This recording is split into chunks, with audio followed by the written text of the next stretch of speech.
গোটা বাংলায় নয়, এটা এই গানটা গোটা ভারতবর্ষে ছড়িয়ে গেছে। যে মারচোর সওগাত মোল্লা সেটা গোটা ভারতবর্ষে চলে গেছে। কিন্তু একটা কথা তারা জেনে রাখা উচিত, তার মৌখালীতে আমরা আজকে মৌখালী হাই স্কুল মাঠে আমরা মিটিং করছি। আজকে তানার বুকের উপরে আমরা মিটিংটা করছি। সে থাকলে বোধহয় ভালো হতো, বুঝতে পারতো যে আইএসএফরা তার বুকের উপরে একটা মিটিং করছে। আমরা জানি যে উনি যেভাবে একটার পর একটা সন্ত্রাস করে ক্যানিং এর মাটিতে তিনি দুবার এমএলএ হয়েছে। আপনাদের মনে রাখতে হবে যে আজকে সে দুবার এখানকার তিনি জনপ্রতিনিধিত্ব দায়িত্ব পেয়েছেন, মানুষ তার হাতে তুলে দিয়েছে। কিন্তু ক্যানিং এর মাটিতে সার্বিক উন্নয়ন কি হয়েছে আপনারা নিজেরা বলুন। আজকে রাস্তাঘাট থেকে শুরু করে, আজ বিদ্যুৎ থেকে শুরু করে, আজকে শিক্ষা প্রতিষ্ঠান, স্বাস্থ্য পরিষেবা থেকে শুরু করে, আজকে একটার পর একটা কোন জায়গায় তিনি সার্বিক উন্নয়ন করতে পারেনি। বিগত দিনে যেভাবে ছিল, বিগত দিন যা যা সার্বিক উন্নয়ন হয়েছে সেটা বিগত দিন হয়েছে, ওনার সময় হয়নি। ওনার ভেবে রাখা উচিত। আজকে জেলে বসে বসে কষ্ট হচ্ছে, সেটা আমরা বুঝতে পারছি যে আমাকেও এই সওগাত মোল্লা মারচোর আমাকেও জেলে ঢুকিয়েছিল। আমি সেদিন বুঝছিলাম, সেদিন আমিও জেলে বসে বসে কাঁদছিলাম। আজকে বুঝতে হবে যে ভাঙড়ে যে 5-6টা মার্ডার হয়েছে সমস্তটা সওগাত মোল্লার নির্দেশে হয়েছে। আজকে আমরা দেখছিলাম যে আজকে যে বোমবালাকে কেন্দ্র করে সওগাত মোল্লা হচ্ছে মাস্টার মাইন্ড। তানার প্ল্যান, তানার সব, তানার মোবাইল থেকে অনেক তথ্য পাওয়া গিয়েছে, কিভাবে মার্ডার, কিভাবে বোম মারা, কিভাবে বোম সরানো, কিভাবে যারা আহত হয়েছে তাদের কিভাবে সরিয়ে দেওয়া, সমস্তটা সওগাত মোল্লার নির্দেশাদেশে হয়েছে। আমরা শুধু বলবো যে আজকে তিনি ভদ্রলোক নন, তিনি শুধু রেপ করেননি। তার যদি খোঁজ নেওয়া হয় বোধহয় কয়েকটা বউ ওনার আছে, শুধু ওনার বড় বউ ছোট বউ নয়, কয়েকটা বউ ওনার আছে। এই অবদত্ত দুষ্টইত্র এখনো মহিলারা তারা মুখে মুখে খুলে বলছে যে আমার সাথে খারাপ ব্যবহার করেছে। আমরা নিজেরা জানি কোথায় কোথায় যেতেন ভদ্রলোক, কোথায় যেতেন, সল লেগে যেতেন, সোনারপুর, বারুইপুর, ক্যানিং, বাসন্তী। কলকাতায় কয়েকটা বাড়ি আছে, যাদবপুরে ওনার ভদ্রলোকের বাড়ি আছে। ওনার ফ্যামিলির কালচারটা দেখুন।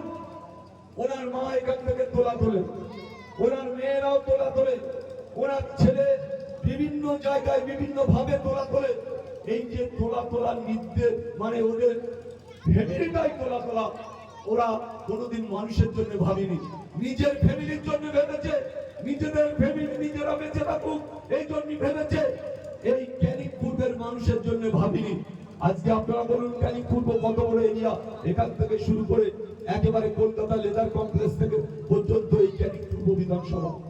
আমি শুধু আপনাদের কাছে বলবো যে আজকে যারা নেমো খারাপ, যারা লুট করেছে, যারা পঞ্চায়েতের নামে কোটি কোটি টাকা তুলেছে, যারা প্রধান হয়েছে, যারা মেম্বার হয়েছে, আজকে তাদের চেহারা দেখুন।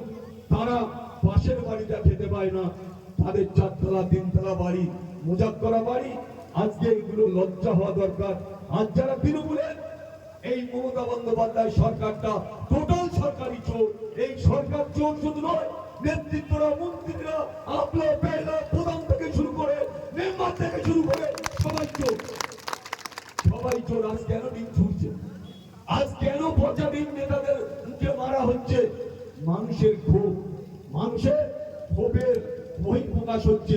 আজকে তাই যে নেতা ধরা পড়ছে সেই নেতাকে বোম মারা, মানে ডিম ছুঁড়ে মারা হচ্ছে। আমি দেখেছি যে আজকে সওগাত মোল্লা তুমি যা করেছ, তুমি কি করনি? তুমি বড় বড় কথা বলতে থাকো। 100 কোটি টাকার কাজ ভাঙড়ে আমি করবো। 100 কোটি কোথায় গেল বাবা? তুমি তো ছাড়ানোর জন্য 200 কোটি টাকা পুলিশকে দিচ্ছ, অন্যান্য নেতৃত্বকে দিচ্ছ। তোমার টাকার বস্তা নিয়ে ছুটে বেড়াচ্ছে তোমার বউ, তোমার মেয়েরা, তোমার জামাইরা, তোমার ছেলেরা। আমি ইতিমধ্যে কাল একজন পুলিশের বড় কর্তার সাথে কথা হচ্ছিল যে 75 কোটি টাকা দিয়েছে, 100 কোটি টাকার কন্ট্রাক্ট। কোথায় টাকা? এখানকার গরিব মেহনতি মানুষ রক্ত চোষা টাকা, সেই টাকা বাবারে ছাড়ানোর জন্য মেয়ে গাড়ি ভর্তি করে নিয়ে যাচ্ছে। বউ বউ নিজে এখন সোনার দাম কত? আমার মনে হয় সঠিকভাবে তদন্ত হলে এই সরকার কল্যাণ বাড়িতে 100 কেজি সোনা পাওয়া যাবে, কোটি কোটি টাকা পাওয়া যাবে, বস্তায় করে টাকা রাখা আছে আজকে। তাই আমরা বলতে চাই তদন্ত সঠিক এখনো হয়নি, আরো তদন্ত হওয়ার দরকার আছে। মার কাছে কি আছে, মেয়ের কাছে কি আছে, ছেলের কাছে কি আছে, ছেলের বোন কাছে কি আছে।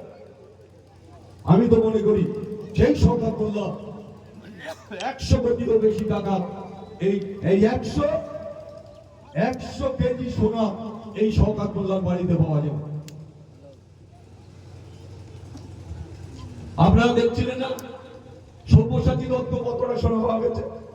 50 কেজি। 50 কেজি সব্যসাচীর বাড়িতে সোনা পাওয়া গেছে। আর সরকার কল্যাণ দীর্ঘ 34 বছর সিপিএম করেছে, তারপরে তৃণমূলে এসছে। তৃণমূলটা এমন করেছে, অভিষেক বন্দ্যোপাধ্যায় টাকার বস্তা দিয়ে কিনে নিয়েছে। উনি যখন যুব প্রেসিডেন্ট ছিলেন দক্ষিণ 24 পরগনায় 64 জন তৃণমূলের যুব ছেলেরা খুন হয়েছে। আপনাদের পাশে বাসন্তী 22টা তৃণমূলের যুব ছেলেরা খুন হয়েছে। গোসবা, বাসন্তী, জয়নগর, কুলতলি, আজকে সাগর, পাথরপতিমা থেকে শুরু করে বিভিন্ন ব্লক, বিভিন্ন বিধানসভায় একটার পর একটা খুন করেছে। সেখান থেকে কোটি কোটি টাকা তুলেছে। যে খুন হয়েছে তার কাছ থেকে টাকা নিয়েছে, আর যারা খুন করেছে তাদের কাছ থেকে টাকা নিয়েছে। এই সংবাদ বললো আপনারা জানেন। এর নীতি, এর আদর্শ হচ্ছে দুটোকেই মারবে এমন